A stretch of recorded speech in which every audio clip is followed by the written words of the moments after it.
ಆದ್ರೂ ಇಲ್ಲಿಯವರೆಗೆ ಯಾವುದೇ ಇಂಪ್ಲಿಮೆಂಟ್ ಆಗಿಲ್ಲ. ಪುನಃ ತಿರುಗಾ ಇವತ್ತು ಕೂಡ ನಾವು ಕೊಟ್ಟಿದ್ದೆ ತಮ್ಮ ಒಂದು ಮಾನ್ಯ ಜಿಲ್ಲಾಧಿಕಾರಿ ತಾಲೂಕಿಗೆ ಆಗಮಿಸಿದ್ದಾರೆ, ಕುಂದುಕೊರತೆ ಸಭೆಯಲ್ಲಿ ಭಾಗವಹಿಸಿದ್ದಾರೆ ಅಂತ ಮಾಹಿತಿ ನಮಗೆ ಕರೆಯೊಳಗೆ ಬಂದ ಕಾರಣ ಇವತ್ತು ಕೂಡ ಮಾರ್ನಿಂಗ್ ನಾನು ಅರ್ಜಿಯನ್ನು ಸಲ್ಲಿಸಿದ್ದೆ. ಅದಕ್ಕೆ ಒಂದು ಅದು 50 ಗ್ರಾಮ ಅದು ಗ್ರಾಮ ಪಂಚಾಯತ್ ಸೇರಿಸಲಾಗಿರ್ತದೆ. ಬೆಳಿಗ್ಗೆ ಕೊಟ್ಟಿದ್ದೇನೆ ಸರ್, ಅರ್ಜಿ ಬೆಳಿಗ್ಗೆ ಕೊಟ್ಟಿದ್ದೇನೆ. ಪಂಜ 50 ಗ್ರಾಮ 50 ಗ್ರಾಮ ಸರ್. ಇದೊಂದು ಅಂದಾಜು 350 ಇದೆ. ಅದು ಸಂಪೂರ್ಣ ರಸ್ತೆ ಪಟ ಕೊಟ್ಟಿದ್ದೇನೆ ಸರ್. ಇಲ್ಲಿವರೆಗೆ ಒಂದು ಇದನ್ನು ಕೂಡ ಡೆವಲಪ್ಮೆಂಟ್ ಮಾಡಿಲ್ಲ.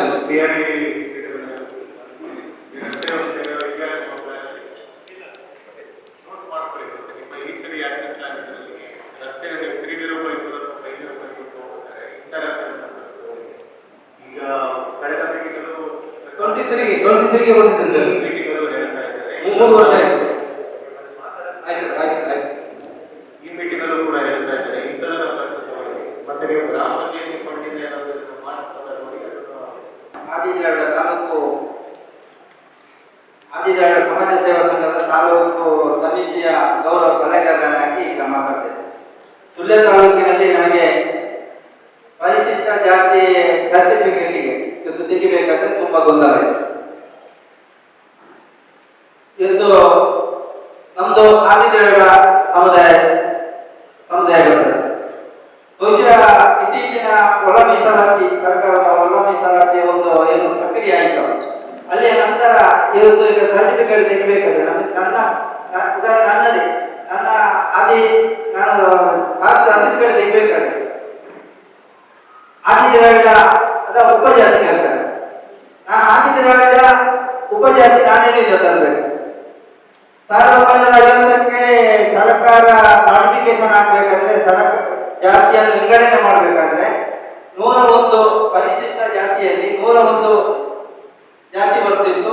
ಅದರಲ್ಲಿ ಆದಿದ್ರಾವಿಡ ಉಪಜಾತಿ ಇತ್ತು. ಆದರೆ ಈಗ ಅದನ್ನು ಕೈ ಬಿಟ್ಟು ಆದಿದ್ರಾವಿಡ ಸಮುದಾಯದ ಉಪಜಾತಿ ಯಾವುದು ಕೇಳಿದರೆ ನಾನು ಎಲ್ಲಿಂದ ತಂದು ಕೊಡ್ಲಿ? ಎಂದು ಶಾಲೆಗೆ ಹೋಗುವ ಮಕ್ಕಳಿಂದ ಹಿಡಿದು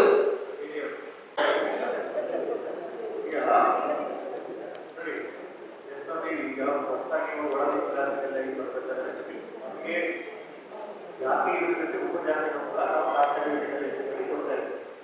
ಬಹಳಷ್ಟು ಸರಿ ಏನು ಉಪಜಾತಿ ಯಾವ್ದು ಗೊತ್ತಿರುತ್ತೆ, ನೀವು ಒಂದು ಅಫಿಡವಿಟ್ ಮಾಡ್ಬಿಟ್ಟು ಕೊಡ್ತೀರಿ, ನೀವು ಅಫಿಡವಿಟ್ ನಾವು ಮಾಡ್ಕೊಂಡು ಕೊಡ್ತೀವಿ. ಇಷ್ಟೊಂದು ಸರಿ ನಿಮಗೆ ನಮ್ಮದು ಉಪಜಾತಿ ಯಾವ್ದು ಅಂತ ಗೊತ್ತಿಲ್ಲ ಅಂದರೆ ನಾವು ಉಪಜಾತಿ ಬಿಟ್ಟರೆ ಬರೀ ಜಾತಿ ಬಿಟ್ಟರೆ ಅರ್ಥ. ಈ ಉಪಜಾತಿ ಯಾವುದು ನಿಮಗೆ ಹಾಕಬೇಕು ಅಂತ ನೀವು ಅದನ್ನೇ ನಾವು ಬೇರೆ ಅದು ಸರಿಯಾದ ಕ್ರಮ ಅಲ್ಲ. ನೀವು ಯಾವುದಕ್ಕೆ ನಾವು ಅದನ್ನೇ ಉಪಜಾತಿ ಅಂತ ಸರ್. ಆದಿದ್ರಾವಿಡ ಉಪಜಾತಿ ಅಲ್ಲ ಸರ್, ಪರಿಶಿಷ್ಟ ಜಾತಿಯಲ್ಲಿ 101 ಜಾತಿ ಬರ್ತಿದ್ದದ್ದು ಉಪಜಾತಿಗಳು. ಯಾವ್ದು ಇಶ್ಯೂ ಮಾಡಿದೆ? ಅಲ್ಲಿ ಯಾವ್ದು ಇಶ್ಯೂ ಮಾಡಿದೆ? ಅದರ ಡೇಟ್ ಇದೆ ಸರ್. 6/8/2024 ಇಶ್ಯೂ ಮಾಡ್ತಾ ಇದ್ವಿ. ಇನಿಷಿಯಲಿ ಕೆಲವೊಂದು ಗೊಂದಲಗಳಿತ್ತು. ನಮ್ಮ ಹಂತದಲ್ಲೂ ಕೆಲವೊಂದು ಕ್ಲಾರಿಫಿಕೇಶನ್ ಕೊಟ್ಟಿದ್ದೀವಿ. ಸರ್ಕಾರದ ಕೂಡ ಕೆಲವೊಂದು ಕೊಟ್ಟಿದ್ದಾರೆ. ಸೋಷಿಯಲ್ ವೆಲ್ಫೇರ್ ಕೂಡ ಕೊಟ್ಟಿದ್ದಾರೆ. ನಿಮಗೆ ಯಾವಾಗ ಗೊತ್ತಿಲ್ಲ ಅಂದರೆ ಇವಾಗ ನಾವು ಕೊಡ್ತಾ ಇದ್ದೀವಿ. ಈಗಾಗಲೇ ಕೆಲವೊಂದೆಲ್ಲ ಉಪಜಾತಿ ಕೇಳ್ತಿದ್ದಾರೆ. ಅಲ್ಲಿ ಉಪಜಾತಿಗಳನ್ನು ಅವರು ಕೇಳ್ತಿದ್ದಾರೆ. ಯಾಕಂದ್ರೆ ಆದಿದ್ರಾವಿಡದಲ್ಲಿ ಯಾಕೆ ಉಪಜಾತಿ ಅಂತ ಒಳ ಮೀಸಲಾತಿ ಈಗಾಗಲೇ ಆಲ್ರೆಡಿ ಆಗಿದೆ.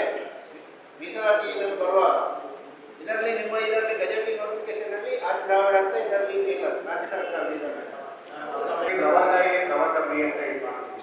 ಈಗ ಆದಿದ್ರಾವಿಡ ಪ್ರವರ್ಗ ಎ ಆದಿದ್ರಾವಿಡ ಪ್ರವರ್ಗ ಎ ಪ್ರವರ್ಗ ಬಿ ಅಲ್ಲಿ ಕೊಡ್ತಾ ಇದೆ. ಪ್ರವರ್ಗ ಬಿ ಅಂತ ಕೊಡ್ತಾ ಇದೆ. ಪ್ರವರ್ಗ ಎ ಯಾವ್ಯಾವಿದೆ ಅಂತ ಸರ್ಕಾರದಿಂದ ಒಂದು ಕೊಟ್ಟಿದ್ದಾರೆ. ಪ್ರವರ್ಗ ಬಿ ಯಾವ್ದು ಕೊಟ್ಟಿದ್ದಾರೆ. ನೀವು ಆ ಥರ ಇದು ಮಾಡಿದ ತಕ್ಷಣ ನಾವು ಅದನ್ನೇ ಮಾಡಿ 101 ಒಳ ಮೀಸಲಾತಿ 101 ಜಾತಿ ಪರಿಶಿಷ್ಟ ಜಾತಿ ಇದೆ. ಅದರಲ್ಲಿ ಈಗ ಕೊಡುವಂಥದ್ದು 98 ಜಾತಿಗೆ ಮಾತ್ರ. ಅದರಲ್ಲಿ ಪ್ರವರ್ಗ ಎ 16, ಪ್ರವರ್ಗ ಬಿ 19, ಪ್ರವರ್ಗ ಸಿ 69. ಆದಿದ್ರಾವಿಡ, ಆಂಧ್ರ, ಆಂಧ್ರ ಕರ್ನಾಟಕ ಅದು 3 ಜಾತಿಯನ್ನು ಸಪರೇಟ್ ಮಾಡಿದ್ದಾರೆ. ಅದು ಬೇಕು ಅಂತಂದ್ರೆ ಅದನ್ನು ಕೂಡ ಕೊಟ್ಟಿದ್ದಾರೆ. ಆದರೆ ಪರ್ಸೆಂಟೇಜ್ ಜಾಸ್ತಿ ಬೇಕು ಅಂತಂದ್ರೆ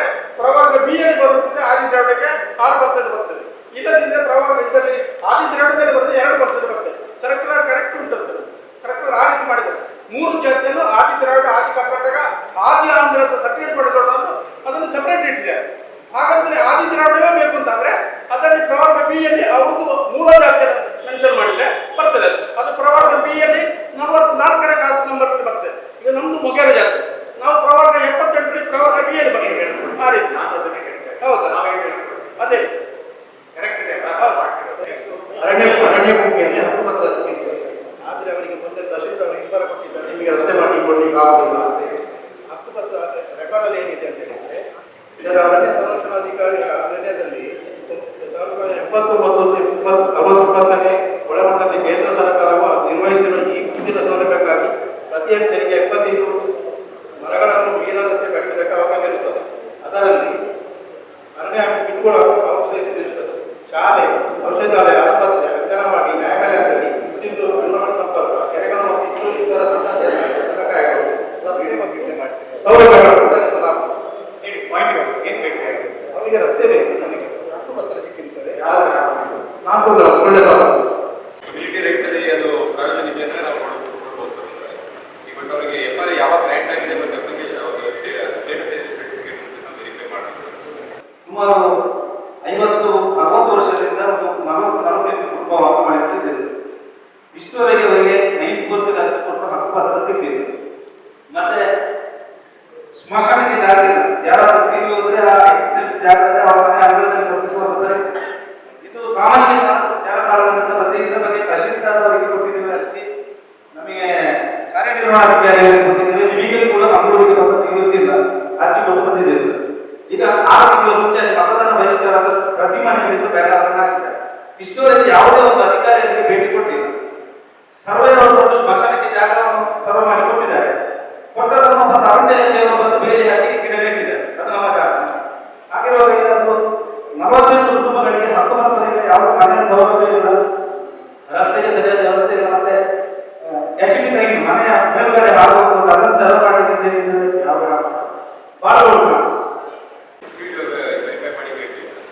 ಅವರು ಹೇಳ್ತಿರೋದು ಅಕ್ಕಪಕ್ಕದಲ್ಲಿ ಒಂದು ಹಾಕಿದೆ, ಇವರಿಗೆ ಆಮೇಲೆ ಬೇರೆ ಆ 9 ಎಕರೆ ಜಾಗ ಮತ್ತೊಮ್ಮೆ ಚೆಕ್ ಮಾಡಿ, ಮತ್ತೊಮ್ಮೆ ಅವರಿಗೆ ಕ್ಲಿಯರ್ ಆಗಿ ಕೊಡಿ. ಅಕ್ಕಪಕ್ಕದವರಿಗೆ ಹೇಗಾಗುತ್ತೆ ಮತ್ತು ಇವರಿಗೆ ಯಾಕೆ ಈಗಾಗಲೇ ನಾನು ನನಗೆ ಅರ್ಜಿ ಕೊಟ್ಟಿದ್ದೇನೆ.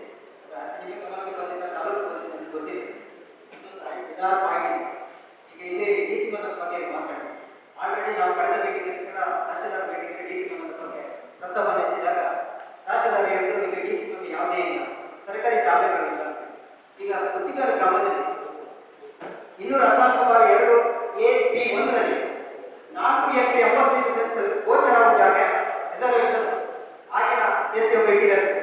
ಅದನ್ನ ಅಲ್ಲಿಯ VA ತನ್ನ ಸಂಬಂಧಿಕರಿಗೆ ಮತ್ತು ಇತರರಿಗೆ ತನ್ನ ಕೃಷಿ ಹಿತಾವಳಿಗೆ ಮಾಡಿಕೊಂಡಿದ್ದಾರೆ.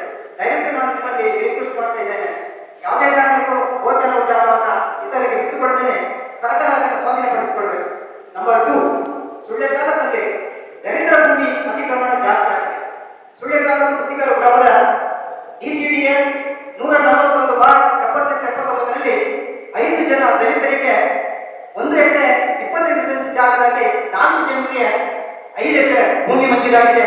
ಇದನ್ನ ಒಬ್ಬ ಮೇಲ್ವರ್ಗದ ವ್ಯಕ್ತಿ ತನ್ನ ಹಳೆ ರೆಕಾರ್ಡನ್ನ DCDA ರೆಕಾರ್ಡನ್ನ ಮುರಿದಾಕಿ ಇದಕ್ಕೆ ಅಧಿಕಾರಿಗಳ ಕುಮ್ಮಕ್ಕಿದೆ. ಹೊಸ ರೆಕಾರ್ಡನ್ನು ಮಾಡಿಕೊಂಡಿದ್ದಾರೆ. ಇದನ್ನು ಕೂಡ ಕೂಡಲೇ ಸರ್ವೆ ಮಾಡಿ ಈ 4 ಜನರಿಗೆ ಭೂಮಿಯನ್ನು ಒದಗಿಸಬೇಕು. ನಂಬರ್ 3 ಸರ್, ಸುಳ್ಳೆ ತಾಲೂಕು ಸುಳ್ಳೆ ಹೋಬಳಿ ಬೆಳ್ಳಾರೆ ಗ್ರಾಮ ನಂದೇ ಜಾಗ. DCDಯಲ್ಲಿ 44/78-79ರಲ್ಲಿ 30 ಜನರಿಗೆ 2 ಎಕರೆ 1 ಎಕರೆಗೆ DCDL ಆಗಿದೆ ಸರ್. ಆಲ್ರೆಡಿ ಪಾಣಿಪತ್ರ ಮಾತ್ರ ಇದೆ, ನಮಗೆ ಹಕ್ಕುಪತ್ರ ಸಿಗ್ತಾ ಇಲ್ಲ. ಇದರ ಬಗ್ಗೆ ಮಾನ್ಯ ತಹಶೀಲ್ದಾರ್ಗೆ ನಾನು ಮುಖದ ಭೇಟಿ ಮಾಡಿದ್ದೇನೆ, ಮೀಟಿಂಗ್ಗಳಲ್ಲಿ ಮಾತಾಡಿದ್ದೇನೆ. ಅದು ಡಿಜಿಟಲ್ ಆಗ್ತಾ ಇದೆ, ಪತ್ರ ನೋಡುವಂತ ಹೇಳಿದ್ರು. ಈಗ ಕೂಡ ಅದು ಫೈಲ್ಗಳು ಲಭ್ಯ ಎನ್ನುವಂತ ಮಾಹಿತಿ ಕೊಟ್ಟಿದ್ದಾರೆ. ಇದನ್ನು ತಾವು ಒಂದು ವಿಶೇಷ ಪ್ರಕರಣವನ್ನು ಪರಿಗಣಿಸಿ ನಮ್ಮ ದಲಿತ ಸಮುದಾಯಕ್ಕೆ 30 ಜನರಿಗೂ ಹಕ್ಕುಪತ್ರವನ್ನು ಒದಗಿಸಿಕೊಡ್ಬೇಕಂತ ನಾನು ನಿಮ್ಮಲ್ಲಿ ರಿಕ್ವೆಸ್ಟ್ ಮಾಡ್ತೀನಿ. ದೊಡ್ಡದ ಆಸ್ಪತ್ರೆ ಮೇಲ್ಗಟ್ಟಿಗೆ, ಈ ಆಸ್ಪತ್ರೆ ಬಡವರ ಪಾಲಿನ ಶವಾಗಾರ. ಯಾವುದೇ ಆಸ್ಪತ್ರೆಗೆ ಹೋದ್ರೆ ತಿಂಗಳಿಗೆ 60 ಜನ ಗರ್ಭಿಣಿಯರಿಗೆ ಬರ್ತಾ ಇಲ್ಲ. ಸ್ಕ್ಯಾನ್ ಸೆಂಟರ್ ಇದೆ, ಎಲ್ಲ ಇದೆ ಸರ್. ಆದರೆ ಆಪರೇಟರ್ ಇಲ್ಲ ಅಂತೇಳಿ ಅಲ್ಲಿ ಒಬ್ಬರು ಡಾಕ್ಟರ್ ಇದ್ದಾರೆ, ಶಿವಕುಮಾರ್, ಅವರ ಖಾಸಗಿ ಕ್ಲಿನಿಕ್. ಆ ಕ್ಲಿನಿಕ್ಗೆ ರಕ್ತ ಪರೀಕ್ಷೆಗಾಗಲಿ ಯಾವುದೇ ಟ್ರೀಟ್ಮೆಂಟ್ ಇದ್ರೂ ಕೂಡ ಚೀಟಿ ಕೊಟ್ಟು ಕಳಿಸ್ತಿದ್ದಾರೆ. ಇದರ ರಕ್ಷಾ ಸಮಿತಿಯಾಗಿ ಕೂಡ ಚರ್ಚೆ ಆಗಿದೆ. ಆದರೆ ಇದಕ್ಕೆ ಯಾವುದೇ THO ಕೂಡ ಇದ್ದಾರೆ, ಆಶಾ ಬಿಕರ್ ಅವರ ಗಮನಕ್ಕೆ ತಂದಾಗಿದೆ. ಅಲ್ಲಿ ನಮ್ಮ DH ಅವರ ಗಮನಕ್ಕೆ ಕೊಡ್ತಂದಾಗಿದೆ ಸರ್. ಆದ್ರೆ ಯಾವುದೇ ಅಲ್ಲಿ ಕೆಲಸಗಳಾಗ್ತಾ ಇಲ್ಲ. ಬಡವರಿಗೆ ಮಧ್ಯಮ ವರ್ಗದವರಿಗೆ ಸರಿಯಾದ ಟ್ರೀಟ್ಮೆಂಟ್ ಸಿಗ್ತಾ ಇಲ್ಲ ಸರ್. ನಾವು ಇದರ ಬಗ್ಗೆ ಗಮನ ಹರಿಸಬೇಕಾಗಿದೆ ನನ್ನ ವಿನಂತಿ. ನಂಬರ್ 5, ಗುತ್ತಿಗಾರ ಗ್ರಾಮದಲ್ಲಿ ಒಬ್ಬರು VA ಇದ್ದಾರೆ. ಅವರು 15 ವರ್ಷದಿಂದ ಸರ್ ಅಲ್ಲೇ ಕೆಲಸ ಮಾಡ್ತಿದ್ದಾರೆ. ಎಲ್ಲ ವಿಷಯಗಳನ್ನ ಇಲ್ಲಿ ಟ್ರಾನ್ಸ್ಫರ್ ಮಾಡ್ತಾ ಇದ್ದಾರೆ. ಇವರನ್ನು ಮಾಡ್ತಾ ಇಲ್ಲ. ಅಲ್ಲಿ ಗೋಚರ ಕೂಡ ಅವರ ಅಧೀನದಲ್ಲಿ ಇತರ ಅವರ ಸಂಬಂಧಿಕರಿಗೆ ಕೊಡಬೇಕಾಗಿದೆ. ಒಂದು 94C ಒಬ್ಬ ದಲಿತರಿಗೆ ಬಡವರಿಗೆ ಕೊಡಬೇಕಾದ್ರೆ 9 ಸೆನ್ಸ್ ಕೊಡುವಂತ ಪ್ರಯೋಜನ ಇದ್ರೂ ಕೂಡ ಈ ಲೇಡಿ 5 ಸೆನ್ಸ್ ಜಾಸ್ತಿ ಕೊಡ್ತಾ ಇಲ್ಲ ಸರ್. ಈಗ ದಲಿತರಿಗೆ ತುಂಬಾ ತೊಂದರೆ ಆಗ್ತಿದೆ. ದಯವಿಟ್ಟು ಇವರೆಲ್ಲ ಇದರಿಂದ ಈ ಕೂಡಲೇ ತಾವು ವರ್ಗಾವಣೆ ಮಾಡಬೇಕಾಗಿ ನಾನು ಕೇಳಿಕೊಳ್ತೀನಿ. ಆಗಿನ 2022ರಲ್ಲಿ ಸರ್ಕಾರ SC ಕಾಲೋನಿಗಳ ನಿರ್ವಹಣೆಗೆ ಅನುದಾನ ಮಂಜೂರು ಮಾಡಿದೆ. ಈಗ ಉದಾಹರಣೆಗೆ ನನ್ನ ಕಾಲೋನಿಗೆ ಅಂದ್ರೆ ಸಂಪಾದಕರ ಆಡಳಿತ ಕಾಲೋನಿಗೆ 8 ಲಕ್ಷ ರೂಪಾಯಿ ಅನುದಾನ ಮಂಜೂರಾಗಿದೆ 50 ಬಟ್ ಅದು 4 ಲಕ್ಷದಲ್ಲಿ ಮಂಜೂರಾಗಿ ನೀಡಲಾಗಿದೆ. ಇನ್ನು 4 ಲಕ್ಷ ಇನ್ನೂ ಬಂದಿದೆ. ಕೇಳಿದ್ರೆ ಅಲ್ಲಿ ನಿರ್ಮಿತಿಯವರು ಕೇಳಿದ್ರೆ DC ಅವರು ಭೇಟಿ ಮಾಡಿ ಅವರಿಗೆ ಮಾಡಲಿಕ್ಕೆ ಅಂತಿದೆ. ದುಡ್ಡಿಲ್ಲ. ಹೀಗೆ ಕೆಲವು ದೇವಸ್ಥಾನಗಳು ಇನ್ನೂ ಹಾಗೆ ಆಗ್ತದೆ. ಹೌದು, ನಿಮ್ಮನ್ನು ಭೇಟಿ ಮಾಡಿದ್ರೆ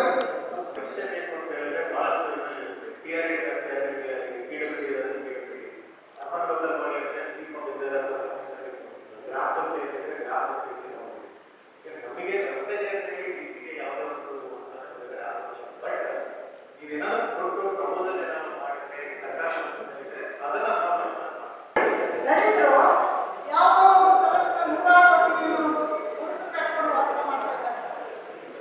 ಅದವರಿಗೆ ವರ್ಗವಾಸ ಸರ್ಕಾರಿ ಅಂತ ಬರ್ತಿದ್ದಾರೆ. ಏನು ಗುಡಿಸಲು ಕಟ್ಟಿಕೊಂಡು ವಾಸ ಮಾಡ್ತಾ ಇದ್ದಾರೆ.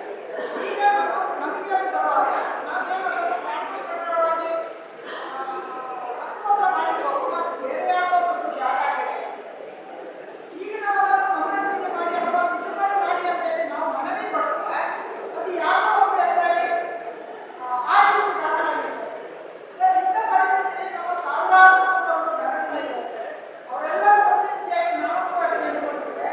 ಅದಕ್ಕೆ ನನಗೆ ಬಂದಿರುವಂಥ ಉತ್ತರ ಏನಂತಂದ್ರೆ ಇದು ಯಾವ ಹೆಸರಿದೆ ಅವರ ಕಾರಣ ಕೇಳಿ ಮಾಡಲಿಕ್ಕಾಗುವುದಿಲ್ಲ. ಹೀಗಿರುವಾಗ ನಾವು ಈ ಭವಿಷ್ಯದಲ್ಲಿ ನಾವು ಏನು ಮಾಡಬೇಕು ಅನ್ನೋದು ನನ್ನ ಒಂದು ಪ್ರಶ್ನೆ. ನಾವು ಬೇಕಾದ್ರೆ ಬದಲಾವಣೆ ಮಾಡೋದಕ್ಕೆ ಪ್ರಯತ್ನ ಮಾಡ್ತೀವಿ. ಪ್ರತಿ ವರ್ಷ ಒಬ್ಬೊಬ್ಬರು ಕಾಗದ ಜಮಾ ಮಾಡ್ತಾರೆ. ಏನಂತ ಹೇಳಿದ್ರೆ ಅದು ಜನ್ಮ ಅಂತ ಇದೆ. ಆದ್ರೆ ಅವರು ಒಂದು ವೇಳೆ ನಮ್ಮ ಕೈಗೆ ಬಂದಿದ್ದೇವೆ. ಒಂದು ವೇಳೆ ಅವರು ಬಂದಿದ್ದರೆ ನಮಗೆ ಯಾರು ನಮ್ಮ ಊರಲ್ಲಿ ಕೂಡ ಇಲ್ಲ.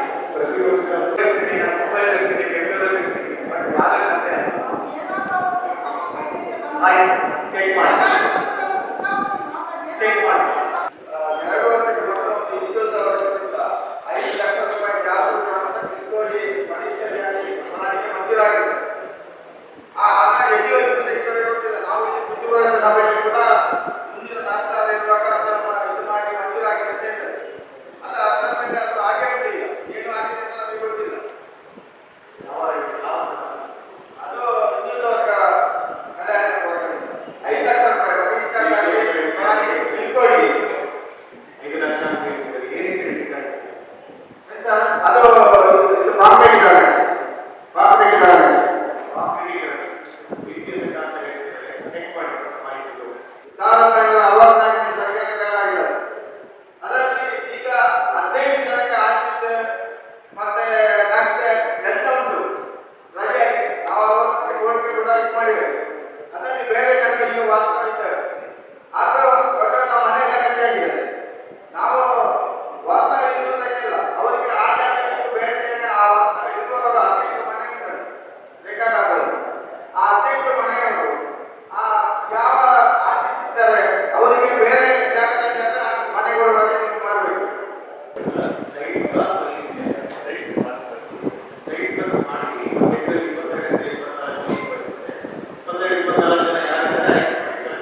ಮಾಡಿದ್ದಾರೆ.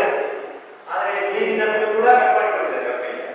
ಆದರೆ ಅವರಿಗೆ ಬೇಕಾದಂತಹ ವ್ಯವಸ್ಥೆಗಳನ್ನ ಮಕ್ಕಳಿಗೆ ಗ್ರಾಮ ಪಂಚಾಯತ್ ಆಡಳಿತ ಮಂಡಳಿ ಇದುವರೆಗೂ ಮಾಡಿಲ್ಲ. ಅವರೀಗ ತಾತ್ಕಾಲಿಕ ಒಂದು ಸೆಟ್ನಲ್ಲಿ ವಾಸ ಮಾಡ್ತಾ ಇದ್ದಾರೆ. ಅವರ ಮಕ್ಕಳಿಗೆ ಒಂದು ಕಾಸ್ಟ್ ಸರ್ಟಿಫಿಕೇಟ್ ಆಗಬೇಕಿದ್ರೆ ರೇಷನ್ ಕಾರ್ಡ್ ಬೇಕು. ರೇಷನ್ ಕಾರ್ಡ್ ಆಗಬೇಕಿದ್ರೆ ಡೋರ್ ನಂಬರ್ ಬೇಕು. ಆ ಡೋರ್ ನಂಬರ್ ಕೂಡ ಇಲ್ಲ. ಆದ ಕಾರಣ ಅವರು ತುಂಬಾ ಕಷ್ಟದಲ್ಲಿದ್ದಾರೆ. ಈ ವಿಷಯವನ್ನು ನಾವು ಕೂಲಂಕುಷವಾಗಿ ಪರಿಶೀಲಿಸಿ ಆದಷ್ಟು ಬೇಗ ಅವರಿಗೆ ನ್ಯಾಯವನ್ನು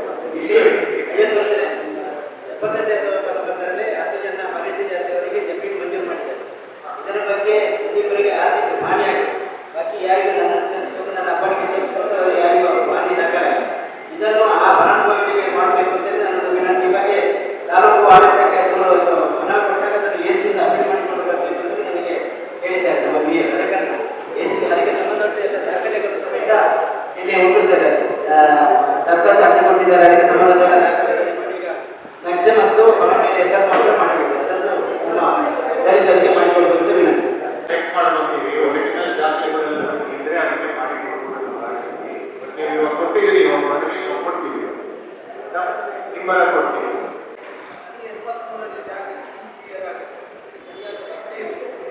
ಆಮೇಲೆ ಕೋರ್ಟ್ಗೆ 15 ಲಕ್ಷ ಸ್ಯಾಂಕ್ಷನ್ ಆಗಿದೆ. ಅದು ಸಹ ಜಲ್ದಿ ಹಾಕಿದ್ದಾರೆ. ಈಗ ಜಲ್ದು ಹೋಗಿದೆ. ಅದಕ್ಕೆ ಒಂದು ಮನವಿ ಸಹ ಕೊಟ್ಟಿದೆ, ಸಮಾಜದಲ್ಲಿ ನಡೆದು ಹೋಗಿದೆ. ಇದು ಸಹ ಈ ಬಂದಿದೆ.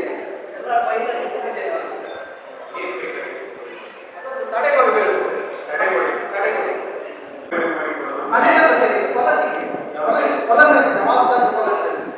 ವಾಸ್ತಾಗಿ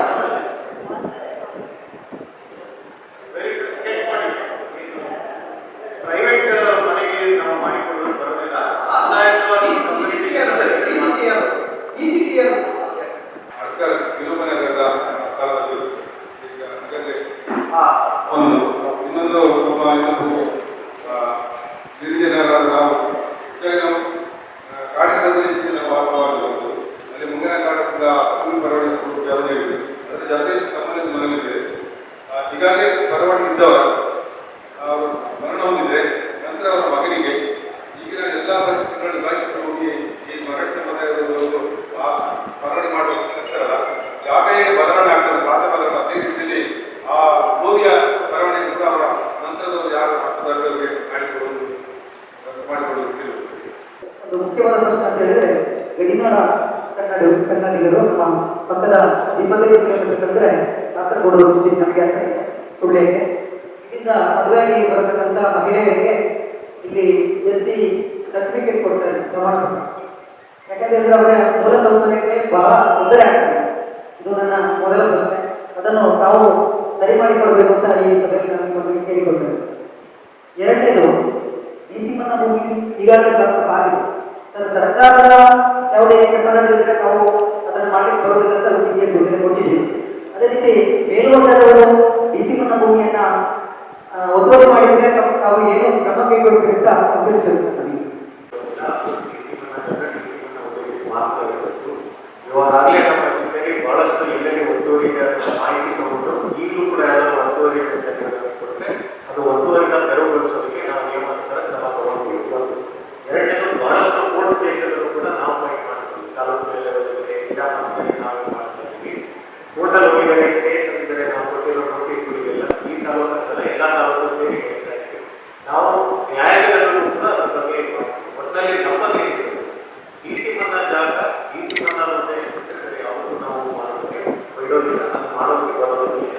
ಅಕಸ್ಮಾತ್ ನಾನು ಹೇಳಿದಂಗೆ ಸರ್ಕಾರಿ ಕಟ್ಟಡಗಳು ಮತ್ತು ಸರ್ಕಾರಿ ಉದ್ದೇಶಕ್ಕೆ ಬೇರೆ ಏನಾದರೂ ಕೊಟ್ಟಿದ್ರೆ ಅದರ ಪರವಾಗಿ ನಾವು ಬೇರೆ ಜಾಗ DC ಮನ್ನಾ ಹೇಳ್ತಾರೆ ನಿಗದಿ ಮಾಡಿಕೊಳ್ಳೋದಕ್ಕೆ ಅವಕಾಶ DC ಮನ್ನಾ SC/STಗೆ ಉಳಿಸಬೇಕಾದ ಭೂಮಿ ಈಗ ಮೇಲ್ವರ್ಗದವರನ್ನ ಸ್ವಾಧೀನ ಪಡಿಸಿಕೊಂಡಿದ್ದಾರೆ ಅಂತ ಅವರಿಗೆ ಏನು ಕ್ರಮ ಕೈಗೊಳ್ಳೋದ್ರಿಂದ ನಾನು ಅದನ್ನೇ ಹೇಳಿದ್ರೆ ಅವ್ರನ್ನ ಅಲ್ಲಿಂದ ಬಿಡಿಸ್ಬೇಕು. ಅವರಲ್ಲಿ ಒತ್ತುವರಿ ಅಂತಿದೆ, ಅಲ್ಲಿಂದ ಬಿಡಿಸ್ಬೇಕು. ಆ ಥರ ಯಾವ್ದು ಇದೆ ನಾವು ಆಗಲೇ ಪಟ್ಟಿ ಹೋಗ್ತಾ ಇದ್ದೀವಿ. ಕೆಲವೊಂದು ಕಡೆ ನಾವು ಒತ್ತುವರಿ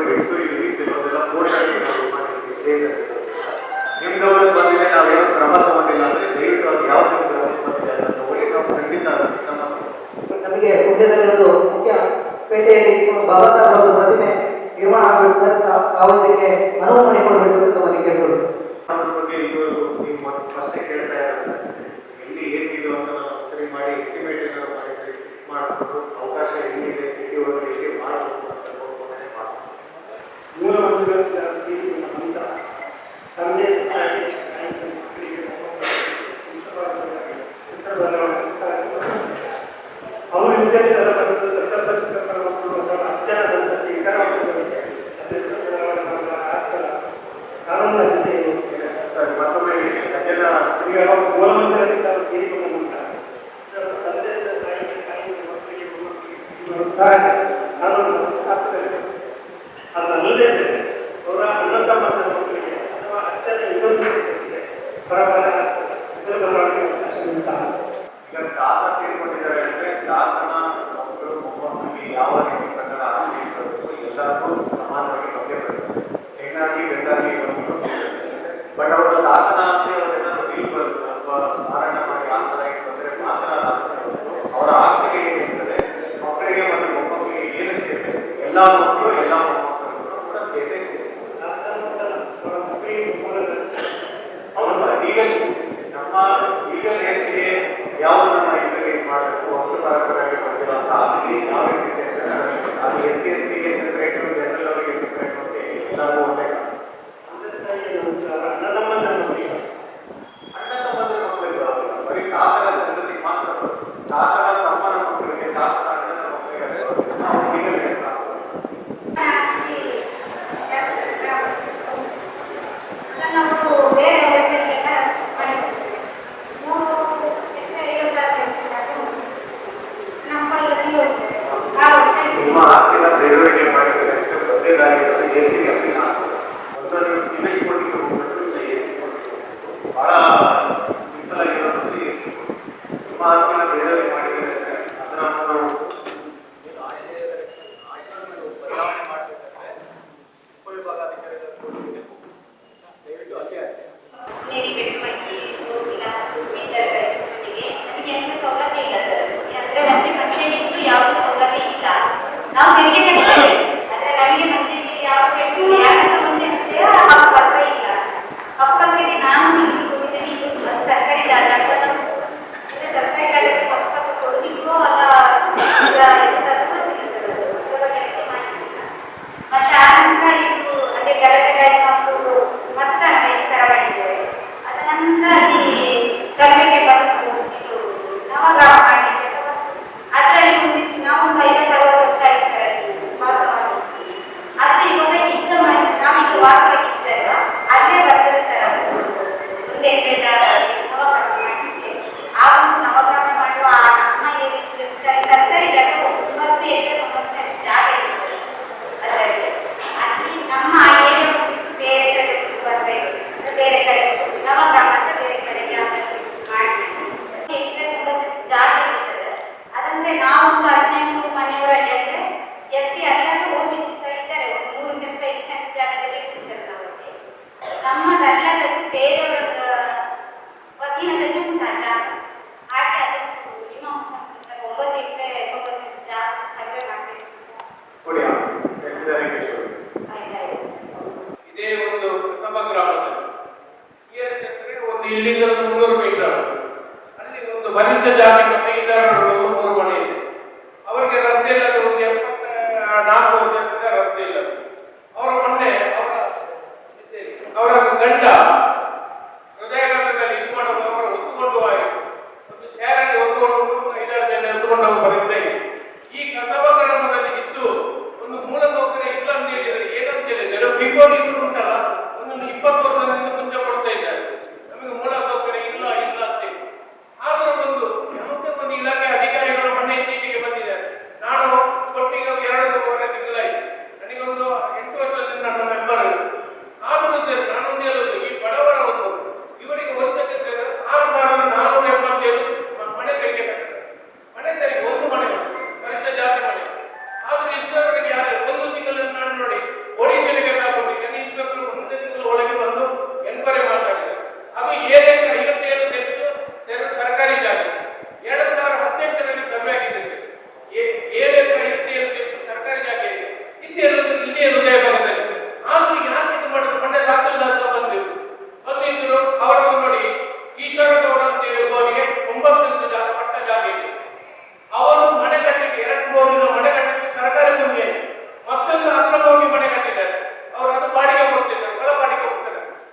ರಸ್ತೆ ಹೋಗ್ಕೊಳ್ಳಿ, ಇವರು ಕೊಟ್ಟು ಅರ್ಜಿ ಕೊಟ್ಟರು, ಒಂದು ಯಾವುದೇ ಇವರಿಗೆ ಇಲ್ಲ, ಇವರಿಗೆ ಮತ್ತೆ ಬೈಲು ಅದನ್ನೆಲ್ಲ ಮಾಡೋದು, ಇವರಿಗೆ ಬಡವರಿಗೆ ಏನು ಗೊತ್ತಿಲ್ಲ ಸರ್. ಕೇವಲ ಏನು ಗೊತ್ತಿಲ್ಲ, ಒಂದು 300 ಮೀಟರ್ ಕಾಯಿಲ್ಲ ಆರಾಮದಾಗಿ ಒಂದು ಅವರಿಂದ ನಮಗೆ ಮಾರ್ಕ್ ಮಾಡಿಕೊಡಿ, ಒಂದು ಏನು ಬೇಡ ಅಲ್ಲೇ ಮಾರ್ಕ್ ಮಾಡಿಕೊಡಿ ಸಾಕು ನಮಗೆ, ಮತ್ತೆ ನಾವೆಲ್ಲೇ ಮಾಡ್ತೇವೆ. ಅಲ್ಲಿ ತಡೆಗೋಡೆ ಕಟ್ಟಿದ್ದೀರ, ಆ ತರಕಾರಿ ಜಾಗಕ್ಕೆ ಇವರು ತುಂಬ ದುಡ್ಡು ಖರ್ಚು ತಡೆಗೋಡೆ ಕಟ್ಟಿದ್ದಾರೆ, ಒಂದು 60 ಮೀಟರ್ ಕಟ್ಟಿದ್ದಾರೆ. ಯಾರು ಇದು ನೋಡಿ ನಗರ ಪಂಚಾಯತಿನೆಲ್ಲ ಯಾರು ಕೊಟ್ಟಿಲ್ಲ, ಇವರು ತುಂಬ ದುಡ್ಡಲ್ಲೇ ಮಾಡಿದ್ದಾರೆ. ಇಷ್ಟೇ ಹೋಗುತ್ತೆ ಮೂಲಸೌಕರ್ಯ ಬೇಕಾಗುತ್ತೆ. ಮೊನ್ನೆ ನೋಡಿ ಇವರ ಗಂಡನಿಗೆ ಇಂಥ ಪರಿಸ್ಥಿತಿ ಅವ ಯಾರಿಲ್ಲ. ಎಲ್ಲ ಮುಖ್ಯವಾಗಿ ನನ್ನ ಲೆಟರ್ಗಳಲ್ಲಿ ನಾನು 2 ತಿಂಗಳ ಬಿಟ್ಟರು ನಾನು ಕೊಟ್ಟಿದ್ದೇನೆ. ಡಿಸಿ ಅವರನ್ನು ನಿಮ್ಮ ಗಮನಕ್ಕೆ ನಾನು ತಂದಿದ್ದೇನೆ, ಮಾತಾಡಿದ್ದೇನೆ. ಮತ್ತೆ ತಹಸೀಲ್ದಾರಿಗೆ ಬಂದಿದೆ, ನಗರ ಪಂಚಾಯತ್ ಪೊಲೀಸರಿಗೆ ಬಂದಿದೆ. ಅತಿ ಹೆಚ್ಚಾಗಿ ಉಂಟಾದ ಪೊಲೀಸರ ಇನ್ಸ್ಪೆಕ್ಟರ್ ಮೊನ್ನೆ 1 ತಿಂಗಳೊಳಗೆ ಬಂದು ವಿಸಿಟ್ ಮಾಡಿದ್ದಾರೆ. ಯಾವಾಗ ಸಂಜೆ ಆಗುತ್ತೆ ಯಾಕೆ ಮೂಲಸೌಕರ್ಯ ಅಂತ ನೋಡಿ ಕನ್ನಡ ಪಂಚಾಯತಿ ನಗರ ಪಂಚಾಯತಿ ಗೊತ್ತಾಗುತ್ತದೆ. ಯಾಕೆ ಹೀಗೆಲ್ಲ ಮಾಡ್ತಾರೆ? ಇದು ಬಡವರ ನೋಡಿ ಅವರಿಗೆ ಪಾಪ ಅಕ್ಕಿ ಕೊಡುವ ಎಕ್ಸ್ಪೆರಿಮೆಂಟ್ ಬೇಕಾ ಬೇಡ ಅಂತ ಹೇಳಿ ಗೊತ್ತಿದೆ. ಇವರು ತೆರಿಗೆ ಕಟ್ಟಿದ್ದಾರೆ, ವರ್ಷ ಕಟ್ಟಿದ್ದಾರೆ. ಮತ್ತೆ ರಸ್ತೆ ಮಾಡೋದಕ್ಕೆ ಒಂದು ಮನೆ ವಾಸ್ತವ್ಯ ಮಾಡಿ 90 ಸೆಂಟ್ನಲ್ಲಿ ಮತ್ತೊಂದು 10 ಸೆಂಟ್ನಲ್ಲಿ ಅವರು ತರಕಾರಿ 2 ಫ್ಲೋರ್ ಮನೆ ಕಟ್ಟಿದ್ದಾರೆ. ಅದಲ್ಲದೆ ಇವರು ರಸ್ತೆಗೆ ಹಾಕಿ ಮತ್ತೊಂದು ಮನೆ ಕಟ್ಟಿದ್ದಾರೆ, ಅದು ಬಾಡಿಗೆ ಕೊಡ್ತಾ ಇದ್ದಾರೆ. ಕೋರ್ಟ್ ಇಲ್ಲ ಆಗಲಿ ಅಥವಾ ಯಾವುದಾದ್ರು ಆದೇಶ ಮಾಡ್ತಿದ್ರೆ ಅದನ್ನ ಯಾವುದು ಒಂದೇ ಅಲ್ಲಿ ನಾನು ಹೈಕೋರ್ಟ್ಗೆ ನಾನು ಬೆಂಗಳೂರಿಗೆ ಹೋಗಿದ್ದೇನೆ. ನೋಡಿ ಅಧಿಕಾರಿ ದಂಡಾಧಿಕಾರಿಯಾಗಿ ಅವರಿಗೆ ಕೇಳ್ಬೋದು, ಅವರಿಗೆ ನೋಟಿಸ್ ಮಾಡಿ ಕೇಳ್ಬೇಕು, ನಿಮ್ಮ ಹೈಕೋರ್ಟ್ ನೀವು ಕನ್ಯಪ್ಪ ಅಂತ ಹೇಳ್ಬೋದು. ಯಾರಿಗೆ ಅಲ್ಲಿ ಈಗ ವಾಸ್ತವ್ಯದಲ್ಲಿ ಇದ್ದವರು ಏನಂತೇಳಿ ಅಲ್ಲಿ ಹೋಗಿ ಅವರ ಬಡವರ ಅಲ್ಲಿ ಜಗಳ ಕೆಲಸ ಮಾಡಿ ಪೈಲೆ ನೀವು ಮಂಗಳೂರಿಗೆ ಬರಬೇಕಾದ್ರೆ ನಾನು ಒಂದ್ಸರಿ ನನಗೆ ನಿವೇಶನದ ವ್ಯವಸ್ಥೆ ಇಲ್ಲ ಸರ್. ನನ್ನ ಹಸ್ಬೆಂಡ್ ಡೆತ್ ಆಗಿದ್ದಾರೆ, 3 ಮಕ್ಕಳು ವಿದ್ಯಾಭ್ಯಾಸ ಮಾಡ್ತಾ ಇದ್ದಾರೆ. ಅಂದ್ರೆ ಅಮ್ಮನ ಮನೆಯಲ್ಲಿ ನಾನು ವಾಸ್ತವ್ಯ ಇರುವುದಿಲ್ಲ, ಅದು ಕುತ್ತು ಬೀಳುವ ಸ್ಥಿತಿಯಲ್ಲಿದೆ ಮನೆ, ಅಮ್ಮನ ಮನೆ. ಹಾಗೆ ಅಲ್ಲೇ ವಾಸ್ತವ್ಯ ಇದ್ದೇನೆ ಮಕ್ಕಳ ಜೊತೆ. ನನಗೊಂದು ನಿವೇಶನದ ವ್ಯವಸ್ಥೆ ನಮ್ಮ ಹತ್ರ 78 ಸರ್ವೆ ನಂಬರ್ 78 79 ಆಸ್ಪಾಸಿನಲ್ಲಿ ಇದ್ರ ನಿವೇಶನದ ವ್ಯವಸ್ಥೆ ಮಾಡಿಕೊಡ್ಬೇಕು.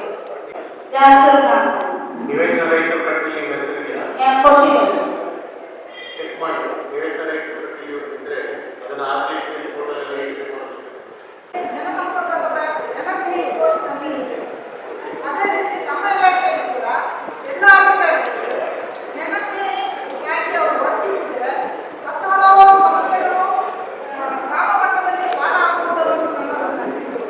ಯಾಕಂದ್ರೆ ಒಬ್ಬ ದಲಿತ ಅಥವಾ ಪರಿಸ್ಥಿತಿಗೆ ಬಂದರೆ ಅವರಿಗೆ ಸರಿಯಾದ ಮಾಹಿತಿಗಳನ್ನು ಕೊಟ್ಟರೆ ಅವರು ಸರಿಯಾದ ಜಾಗಕ್ಕೆ ಅವರಿಗೆ ಅವರ ಸಮಸ್ಯೆಗಳನ್ನು ಪಾಲ ಮಾಡಿಕೊಳ್ಳಬೇಕು.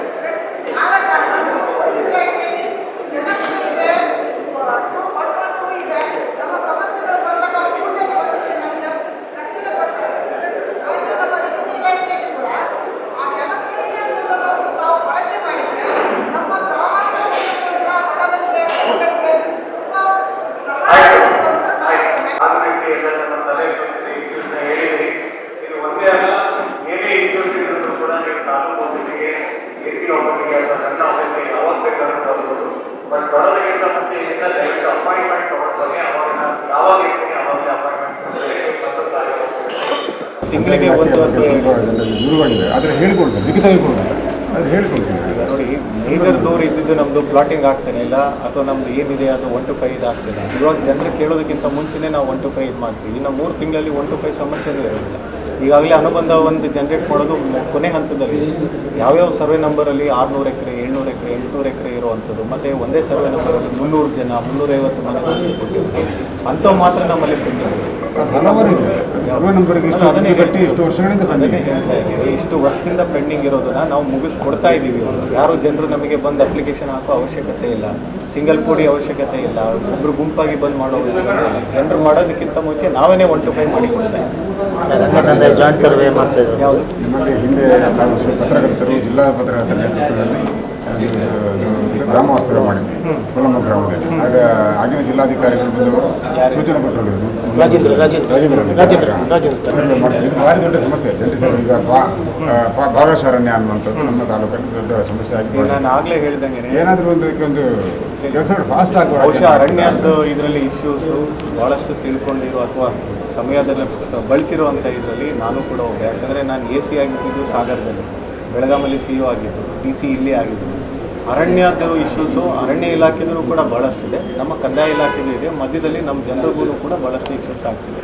ಇಲ್ಲಿ ಮೇಜರ್ ಈಗ ಬೆಳ್ತಂಗಡಿ, ಕಡಬ ಮತ್ತು ನಮ್ಮ ಸುಳ್ಯ, ಪುತ್ತೂರು ಕೂಡ ಕೆಲವೊಂದು ಭಾಗದಲ್ಲಿ ಭಾಗಶಃ ಅರಣ್ಯ ಅನ್ನೋದು ಇವಾಗ ನಮ್ಮದು ಸರ್ವೆ ಆಗ್ತಲೇ ಭಾಳಷ್ಟು ದೊಡ್ಡ ದೊಡ್ಡ ಸರ್ವೆ ನಂಬರ್ಸ್ ಇದೆ. ಈ ಅರಣ್ಯದೆಲ್ಲ ಸರ್ವೆ ಆಗಬೇಕು ಅಂದರೆ ಅರಣ್ಯ ಇಲಾಖೆಯಿಂದ ವರ್ಕಿಂಗ್ ಪ್ಲ್ಯಾನ್ ಅಂತ ಶಿವಮೊಗ್ಗದಲ್ಲಿ ಏನಿರ್ತದೆ ಅವರು ಬರಬೇಕು. ಪ್ರತಿ ಸರ್ವೆದು ಅವ್ರದ್ದೊಂದು ಟೀಮ್ ಬರುತ್ತೆ. ನಾವು ಆ ಟೀಮ್ನ ಒಂದು ಕಡೆ ಒಂದು ತಾಲೂಕು, ಇನ್ನೊಂದು ಕಡೆ ಇನ್ನೊಂದು ತಾಲೂಕು ಅಂತ ಹಾಕಿ ಮಾಡ್ತೀವಿ. ಬಟ್ ಭಾಳಷ್ಟು ಸಮಯ ಹೋಗ್ತಾ ಇದೆ. ಈಗ ನಮ್ಮ ಜಿಲ್ಲೆ ನಿಮಗೆ ಗೊತ್ತಿರ್ಬೋದು, ಈ ಕಡೆ ಎಲ್ಲ 5 ತಿಂಗಳು 6 ತಿಂಗಳ ತನಕ ಮಳೆ ಇರುತ್ತೆ. ಆ ಸಮಯದಲ್ಲಿ ಸರ್ವೆ ಮಾಡೋದಕ್ಕೆ ಬರೋದಿಲ್ಲ.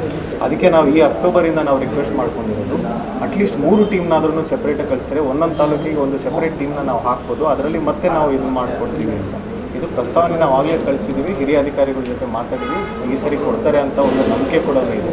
ಒಂದು ಸರಿ ಆ ಥರ ಬಂದರೆ ಎಲ್ಲೆಲ್ಲಿ ನಮ್ಮದು ಬಗರು ಕುಂದು ಪೆಂಡಿಂಗ್ ಇದೆ, 94C ಪೆಂಡಿಂಗ್ ಇದೆ, ಬೇರೆ ಬೇರೆ ಇದರಲ್ಲೂ ಅರ್ಜಿಗಳು ಪೆಂಡಿಂಗ್ ಇದೆ, ಅಂಥ ಸರ್ವೆ ನಂಬರ್ನ ಪ್ರಾಮುಖ್ಯತೆಯಲ್ಲಿ ತೊಗೊಂಡು ಸರ್ ಈಗ ನಗರದ ರಸ್ತೆಗಳಲ್ಲಿ ಸಿಕ್ಕಾಪಟ್ಟೆ ಸಮಸ್ಯೆ ಇದೆ. ಈಗ ಅದೇ ಹೇಳಿದ್ರು ಇವಾಗ ಅಡ್ಮಿನಿಸ್ಟ್ರೇಟರ್ ಕೂಡ ನಮ್ಮ ತಹಸೀಲ್ದಾರ್ ಇದ್ದಾರೆ. ನಾನು ಅರ್ಬನ್ ಲೋಕಲ್ ಬಾಡೀಸ್ಗಳಿಗೆ ನಾನು ಜಿಲ್ಲೆಯಲ್ಲಿ ಇಟ್ಟಿರ್ತೀನಿ. ನನ್ನ ನೆಕ್ಸ್ಟ್ ಮೀಟಿಂಗಲ್ಲಿ ಬಹುಶಃ ನೆಕ್ಸ್ಟ್ ಮಂತಲ್ಲಿ ನಾವು ಏನು ತೊಗೊಳ್ತೀವಿ ಇದನ್ನು ಸ್ಪೆಷಲಾಗಿ ಸುಳ್ಯದನ್ನೇ ನಾನು ತೊಗೊಂಡು ಒಂದ್ಸರಿ ರಿಲೀಸ್ ಮಾಡ್ತೀನಿ. ಅತ್ತೆ, ಇದು ನನ್ನ ಬರ್ಡೇ ಗಿಫ್ಟು. ಇದೆಲ್ಲ ಜೀವನದಲ್ಲಿ ನನಗೋಸ್ಕರ ತಗೊಂಡ್ಬಂದಿದ್ದಾರೆ. ನಿನ್ ಮೇಲೆ ತುಂಬಾ ಚೆನ್ನಾಗಿ ಕಾಣುತ್ತೆ. ಇದು ತುಂಬಾ ಚೆನ್ನಾಗಿದೆ ಅಲ್ವಾ? ತುಂಬಾ ಚೆನ್ನಾಗಿದೆ.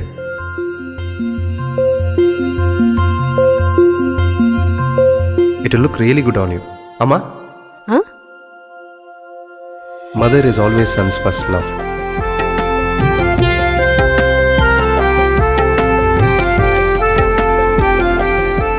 ಪ್ರತಿ ಪೀಳಿಗೆಯ ಪ್ರೀತಿಯ ಮಳಿಗೆ GL ಆಚಾರ್ಯ ಜುವೆಲ್ಲರ್ಸ್. ನಮಸ್ತೆ ವೀಕ್ಷಕರೇ, ಸುದ್ದಿ ನ್ಯೂಸ್ ಬುಲೆಟಿನ್ಗೆ ಸ್ವಾಗತ. ನಾನು ರೇಖಾ ಸುಭಾಷ್. ನಾನು ದಯಾನಂದ ಕೊರತೋಡಿ. ನಾನು ಪ್ರಜ್ಞಾ ಸಾಲ್ಯನ್ ಕೇರ್ಪಳ. ನಾನು ಯಶ್ವಿತ್ ಕಾಳಮನೆ. ನಾನು ಜಯಶ್ರೀ ಕೊಯ್ಗೋಡಿ. ನಾನು ಶಿವಪ್ರಸಾದ್ ಆಲಿಟಿ. ನಾನು ಪೂಜಶ್ರೀ. ನಾನು ದುರ್ಗಾಕುಮಾರ್ ನಾಯರ್ಕೆರೆ.